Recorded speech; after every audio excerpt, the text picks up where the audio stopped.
The following video will outline the steps required to install the Mecha Splice. Step 1. Select the correct splice to suit the conductor range.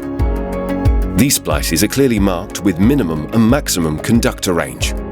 Please note, do not remove the black plastic end inserts and do not remove the plastic wrapping until all shear heads are removed.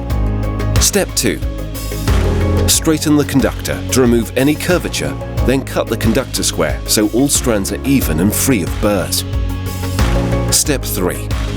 Measure the conductor against the splice. The conductor should reach just past the inspection hole. Step 4. Insert the conductor through the black plastic end insert into the splice, ensuring that it reaches the center barrier.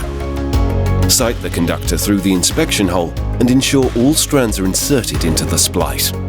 Step 5. Starting with the outside bolt, shear only the first shear head with a 3/4 inch or 19mm socket directly over the plastic. Work along the first shear heads on the remaining bolts in correct sequence. Step 6.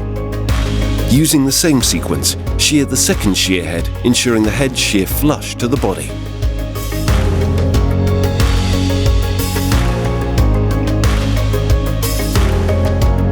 Step 7.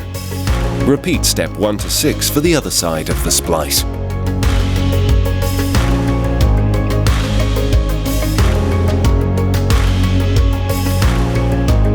Remove the plastic wrapping and black plastic end inserts.